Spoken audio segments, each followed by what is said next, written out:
Chapter 12, Electricity Science. Electricity has an important place in modern society. It is controllable and convenient form of energy for a variety of uses in home, school, hospital, industries and so on. What constitutes electricity? How does it flows in an electric circuit? What are the factors that control or regulate the current through an electric circuit? In this chapter, we shall attempt to answer such questions. We also discuss the heating effect and applications.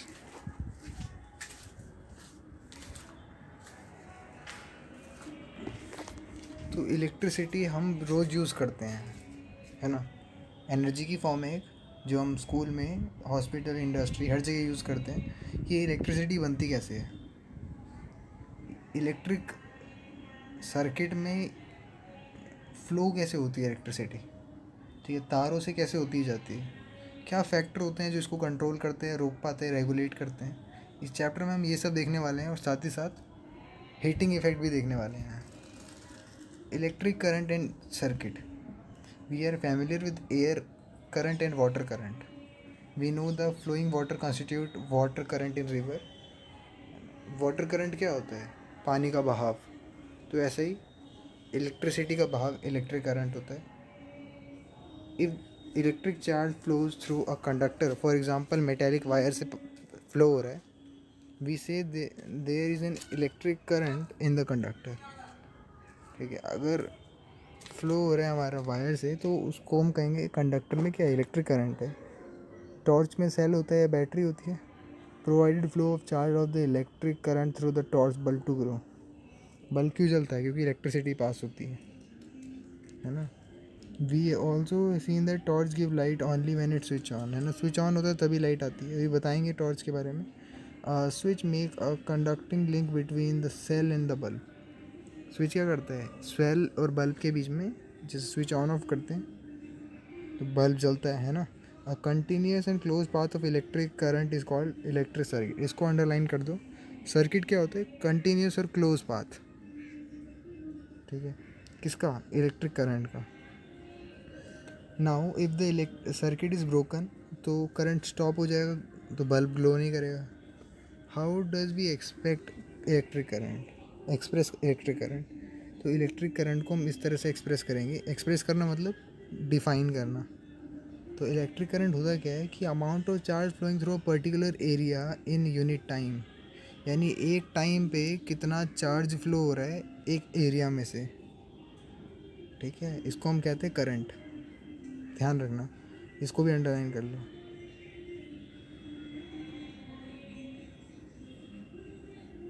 In other word it is the rate of flow of electric charge. ऐसा भी बोल सकते हैं कि rate of flow of electric charge is called electric current.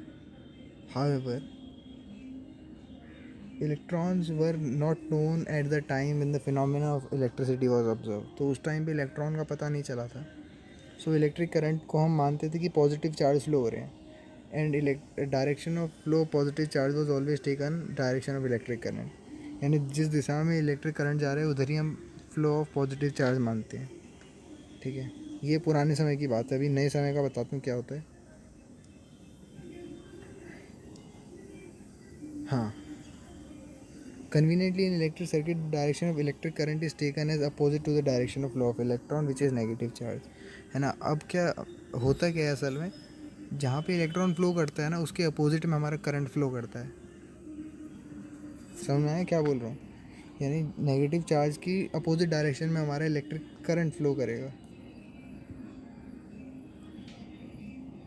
तो जैसे कि मैंने आपको बताया, फॉर्मूला क्या हो जाएगा इसका। If a net charge Q flows across N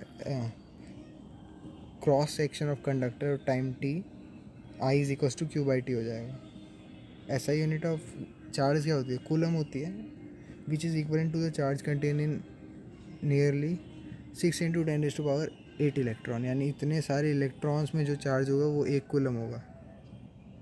V know that the electron possess a negative charge.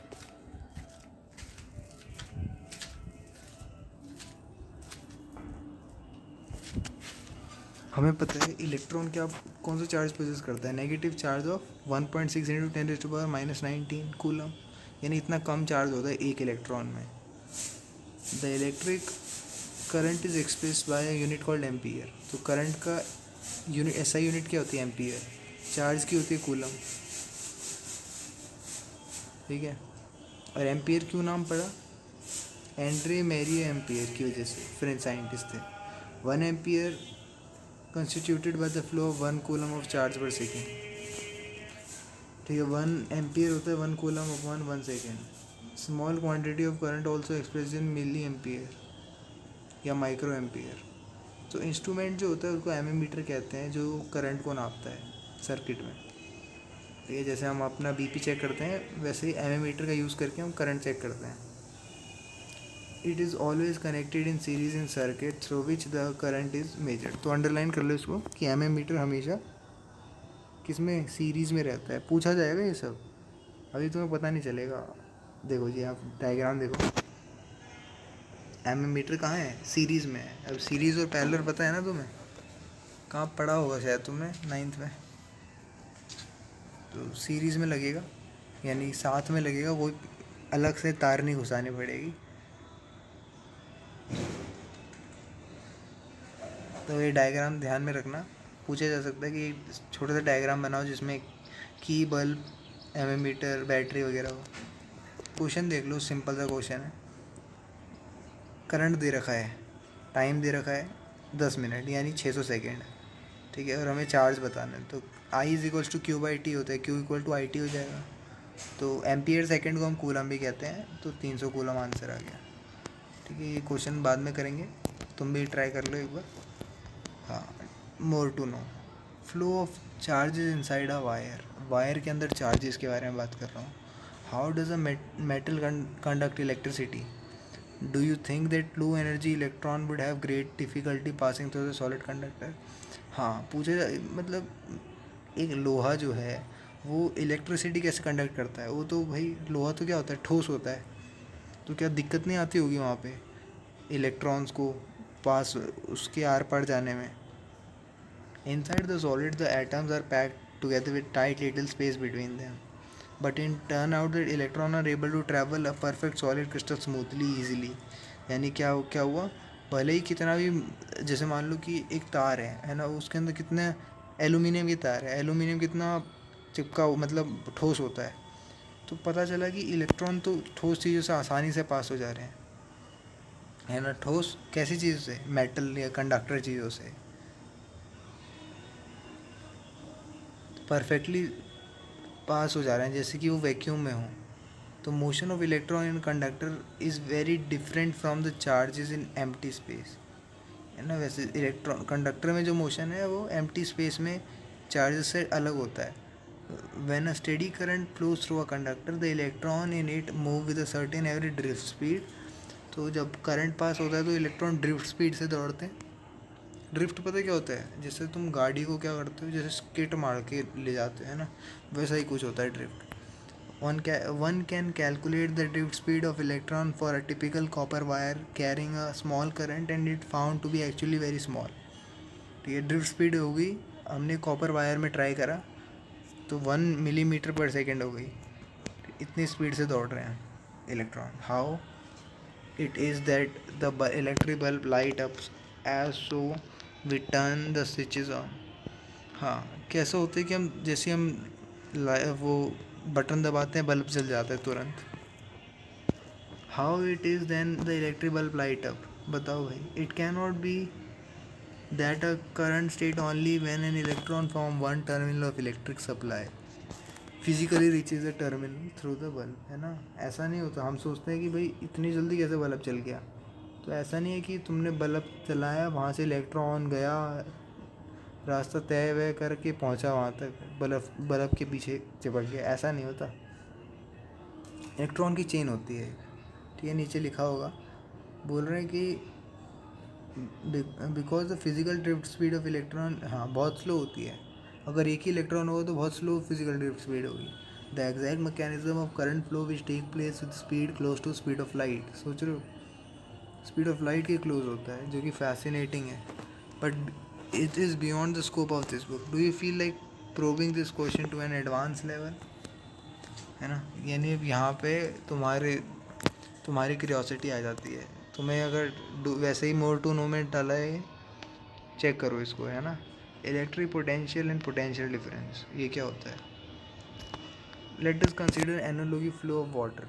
ठीक है, हम पानी से समझते हैं।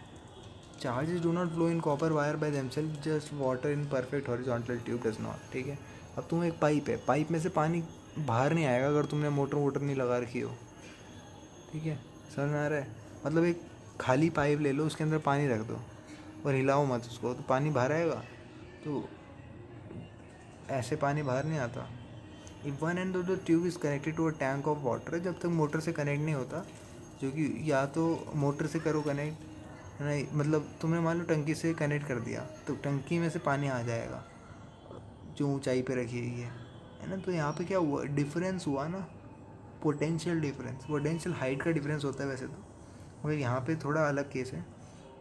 For flow of charge in conducting metal wire, the gravity of course has no role to play. ये charge में gravity का कोई रोल नहीं है। Electron move only if there is a difference of electric pressure. ठीक है, यानी जहाँ डिफरेंस होगा वहाँ पे फ्लो करेंगे, ऐसे ग्रेविटी बीच में नहीं आएगी। और कॉल्ड पोटेंशियल डिफरेंस।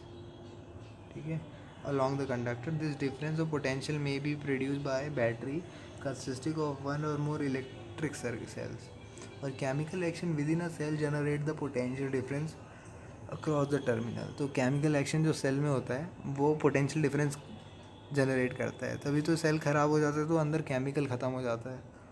ठीक है, तो even when no current is drawn from it, तब भी पोटेंशियल डिफरेंस क्रिएट हो जाता है। तो इसलिए कहते हैं अगर तुमने एक बार एक सेल का इस्तेमाल कर लिया, हम क्या करते हैं, हम कंजूसी करते हैं।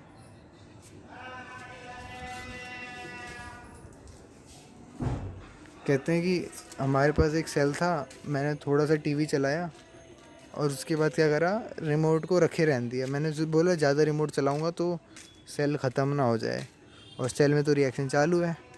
यानी अब तुम्हारा डिपेंड नहीं करता कि तुम चलाओ क्या ना चलाओ, सेल की रिएक्शन चलती रहेगी, तुम्हारा सेल तो डेड होगा ही होगा। ठीक है, एक बार रिएक्शन हो गई तो।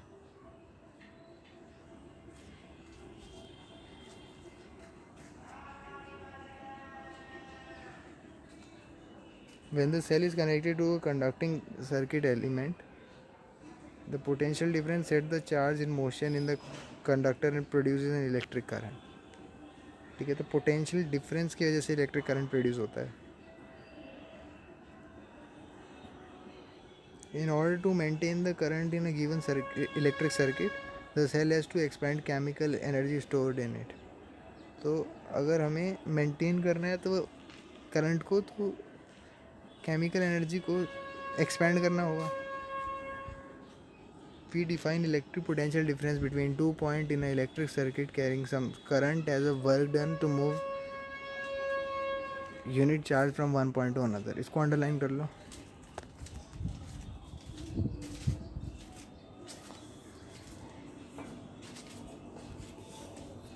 क्या बोला इसमें, कह रहे हैं कि पोटेंशियल डिफरेंस को अगर तुम्हें बताना है तो एक वर्क डन होगा from moving unit charge from एक पॉइंट से दूसरे पॉइंट पे। तो V is equals to W/Q होता है, work done to carry work done per unit charge. ठीक है, जैसा unit of electric potential difference is volt, volt होती है। जूल पर कूलम को वोल्ट भी कहते हैं, जो कि जिन्होंने खोजा था इटालियन फिजिसिस्ट थे। 1 volt is the potential difference between 2 points in a current carrying conductor when 1 joule of work is done to move a charge of 1 coulomb from one point to another। 1 volt क्या होता है, 1 joule पर coulomb. 1 volt equal to 1 joule per coulomb। The potential difference is measured by means of an instrument called voltmeter। तो voltmeter का use करके potential difference नापा जाता है, और voltmeter is always connected in parallel across the point between which the potential difference is to be measured. तो voltmeter कहाँ लगता है, parallel across the point between which the potential difference is to be measured. ठीक है, यानी parallel लगता है। एमीमीटर कहाँ लगता है, सीरीज लगता है। तो W = VQ होता है, हमने फॉर्मूले में डाला, आंसर आ गया। Circuit diagram. सर्किट डायग्राम में दिखा दूँ आपको तो इस तरह से, पहले तो इलेक्ट्रिक सेल इस तरह से होता है, बैटरी जो होता है वो सेल का कॉम्बिनेशन होता है। देखो सेल में एक खास बात है, जो पतली और लंबी होगी वो पॉजिटिव टर्मिनल होगा, जो मोटी और छोटी होगी वो हमारा नेगेटिव टर्मिनल का साइड होगा। तो बैटरी में क्या होगा, इन सब का कनेक्शन होगा, switch on off, wire joint, wire cross, electric bulb, resistance, variable resistance, rheostat, ammeter, volt meter, इस तरह से होते हैं। ठीक है, ये सब डायग्राम्स तुम्हें याद हो ही जाएंगे, याद भी क्या करना है, लॉजिकल है। ओम्स लॉ कहते हैं, ओम्स लॉ क्या कहता है, पूछा जाता है ओम्स लॉ क्या कहता है, पेपर में आता है। तो ये लिखना पड़ेगा तुम्हें कि in 1972 a German physicist George Simon Ohm founded a relationship between current I flowing in metallic wire and potential difference. यानी ये फालतू है, अभी तक बस इन्होंने बताया कि साइमन ओम ने करा था ओम्स लॉ का आविष्कार, वो तो पता ही है। The potential difference across the end of a metallic wire in a electric circuit is, हाँ ये चीज़ ये लिखना, ओम्स लॉ ये कहता है कि पोटेंशियल डिफरेंस जो है वो डायरेक्टली प्रोपोर्शनल होता है करंट पास हो रहा है उससे। बस ध्यान रहे कि टेम्परेचर सेम रहना चाहिए। ठीक है, अभी बताएंगे टेम्परेचर क्या होता है, मतलब क्यों सेम रहना चाहिए, समझो। पोटेंशियल डिफरेंस और करंट जो है आपस में रिलेट करते हैं, डायरेक्टली प्रोपोर्शनल है। ठीक है, तो V directly proportional to I, V by I equal to constant, और उस कॉन्स्टेंट को हमने कुछ भी मान लिया, R मान लिया। ठीक है, R मानते हैं मतलब कुछ भी मान सकते हैं, तो R को हमने रेजिस्टेंस बोला। क्या बोला, रेजिस्टेंस बोले टेम्परेचर, फिक्स टेम्परेचर पे। V is equal to I R. Diagram याद रखना फिगर 12.3 का,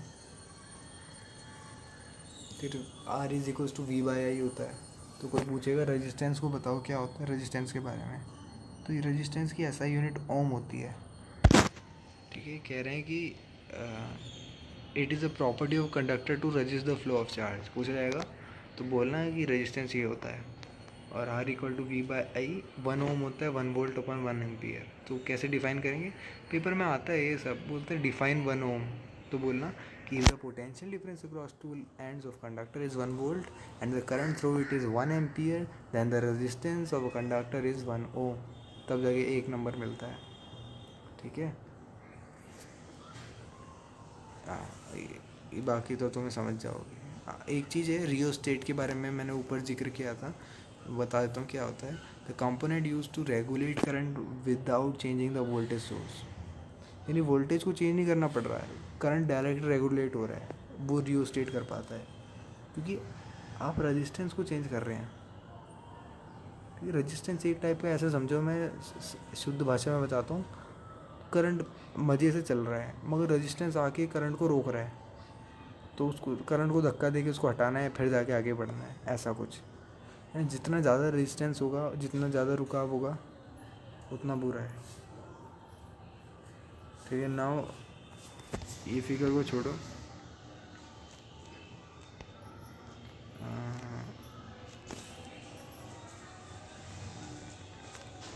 यहाँ आ जाते हैं। By the the motion of electron in electric circuit considered an electric current. Electron, however, do not completely free to move within the conductor.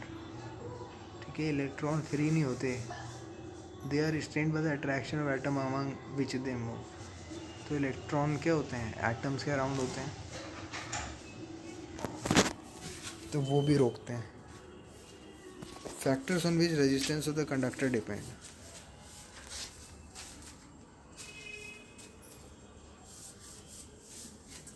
हाँ, देखो यहाँ पे आपको फैक्टर्स बता देते हैं कि किस किस से रेजिस्टेंस डिपेंड करता है। तो रेजिस्टेंस डिपेंड करता है हमारा 3 चीज़ों पे। पहला होता है हमारा लेंथ, किसकी, वायर की। जितनी ज़्यादा लेंथ की वायर होगी उतना ज़्यादा रेजिस्टेंस होगा। ठीक है, फिर दूसरा डिपेंड करता है एरिया ऑफ क्रॉस सेक्शन, कितनी मोटी तार होगी उतना कम रेजिस्टेंस होगा। क्योंकि देखो ऐसा है कि देखो रेजिस्टेंस क्या है, रोकना कहते हैं, है ना, किसी चीज़ को। अब तुम्हारे पास एक पाइप है, मोटी पाइप है, तो तुम्हारा पानी ज़्यादा जाएगा, मोटी पाइप में से पानी भर भर के जाता है ना, तो पानी रुक कम रहा है ना, यानी जितना ज़्यादा तुम्हारी मोटी पाइप होगी, यानी इन्वर्सली प्रोपोर्शनल हो गया ना, एरिया बढ़ाओगे तो रेजिस्टेंस कम हो जाएगा, तो इसलिए इन्वर्सली प्रोपोर्शनल है। तीसरा जो होता है वो है नेचर ऑफ मटेरियल, मटेरियल किस नेचर का है। तो R is directly proportional to L, R is inversely proportional to A, R is directly proportional to L by A, यानी R is equals to rho L by A. यहाँ पे एक नई term आ गई रो। रो क्या होता है, जैसे कि वहाँ पे हमने v is equal to I R लाए थे, वैसे यहाँ पे रो भी वहाँ पे आर आए थे, यहाँ पे रो आ गया। ठीक है, ये कांस्टेंट ऑफ प्रोपोर्शनैलिटी है, जो कि इलेक्ट्रिक रजिस्टिविटी कहते हैं जिसको। सिर्फ रजिस्टिविटी बोलो तो ऐसा यूनिट होती है इसकी ओम मीटर, क्योंकि लेंथ क्या हो गई देखो बताते हैं। जब इसकी तुम ऐसा यूनिट, रेजिस्टेंस की क्या होती है ओम, एरिया की क्या होती है मीटर स्क्वायर, लेंथ की क्या होती है मीटर, मीटर से मीटर स्क्वायर कट गया, ओम मीटर बचा। ठीक है, उसको उस साइड ले जाएंगे तो हो जाएगा। तो the metal and the alloy are good conductor of electricity. ठीक है, तो उनकी लो रजिस्टिविटी होती है, जिसकी रजिस्टिविटी कम होती है वो कम रजिस्ट कर पाता है चीज़ों को, है ना, यानी अच्छा मेटल है, अच्छा कंडक्टर है। तो 10⁻⁻8 और 10⁻⁻6 के बीच में होती है। फिर आ जाते हैं इंसुलेटर, जैसे रबड़ हो गया, ग्लास हो गया, इनकी रजिस्टिविटी तो प्लस में होती है 10⁻12, इतनी ज़्यादा कि both the resistance resistivity of very with temperature. हाँ, तो रेजिस्टेंस और रजिस्टिविटी दोनों टेम्परेचर से डिपेंडेंट होती हैं। ठीक है, कैसे, अगर मैं आपको थोड़ा सा लॉजिकल बताऊँ तो देखो तुम खाना गर्म करते हो तो पानी उबालते हो तो पानी उबल जाता है ना, मतलब हिलने लगता है, वाइब्रेट करता है पानी, जब खौलने लगता है ना, उसको हिंदी में बोलेंगे। तो वैसा ही ना, तुम अगर तार को गर्म करोगे फिर इलेक्ट्रिसिटी पास करोगे तो इलेक्ट्रॉन के लिए आसान हो जाएगा, तो रजिस्टिविटी कम हो जाएगी। ठीक है, मूवमेंट दे रहे हो तुम इस तरह से। ये टेबल बनी है, आप देख लेना, इसको याद करने की ज़रूरत नहीं है। ठीक है, एग्जाम्पल आ जाता है, तुम्हें क्या क्या दे रखा है, तुम्हें वोल्टेज दे रखी है, रेजिस्टेंस दे रखा है, आई इज इक्वल टू क्या होता है वी बाई आर, तो एम्पियर में आ जाएगा। सेकेंड पार्ट, वोल्टेज दे रखा है, रेजिस्टेंस दे रखा है, आई इज इक्वल टू क्या होता है वी बाई आर, फिर रेजिस्टेंस आ जाएगा। था ना आसान।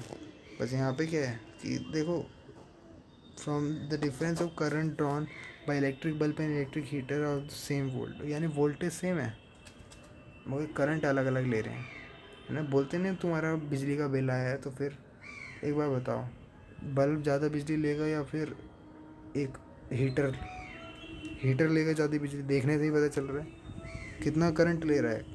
एक बल्ब ग्लो होने में 0.18 एम्पियर और हीटर ले रहा है 2.2 एम्पियर, सोच रहे हो पावर का मतलब क्या होता है। अभी मैं बताऊंगा आपको बिजली का बिल कैसे आता है, आखिर में आएगा वो।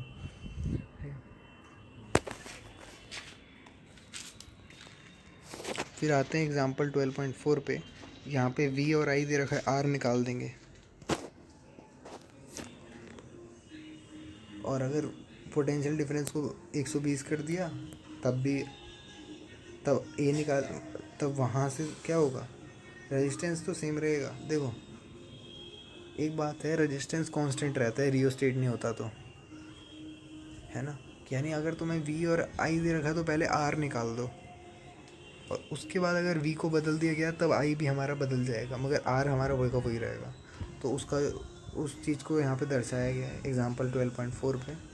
12.5 पे क्या कह रहे हैं, यहाँ पे बात आ जाती है हमारा रजिस्टिविटी की।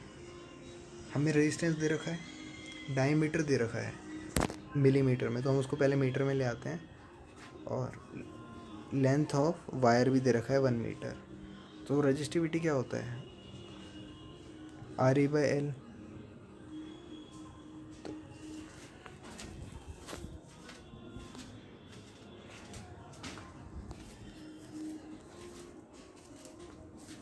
तो R πd²/4L हो जाएगा। क्यों, क्योंकि यहाँ पे हमारा क्रॉस सेक्शन किसका आ गया, सर्कल का आ गया ना, सर्कल नहीं हो गया। πr² को हम ऐसे लिख सकते हैं, पाई d/2 का होल स्क्वायर है ना, और d/2 यानी d²/4, तो वही लिखा है पाई d²/4l, तो r पाई d²/4l हो जाएगा।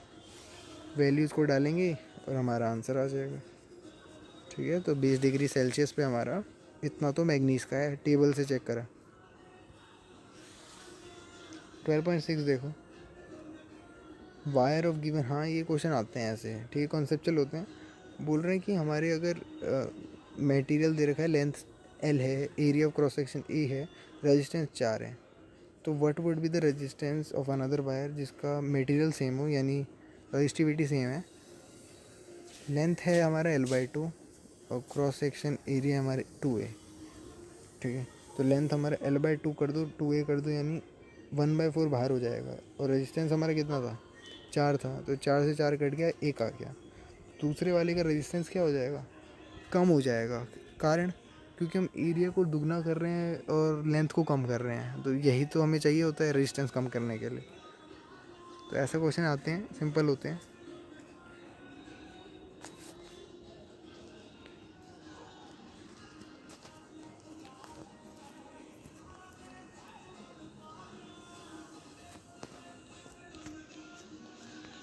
इसको करते हैं नेक्स्ट क्लास में, क्या नाम है इसका, ये थोड़ा अलग सा टॉपिक है ना। पहले तुम ऊपर वाला रिवाइज कर लो, रेजिस्टेंस ऑफ अ सिस्टम और रजिस्टर्स करेंगे हम पार्ट 2 में।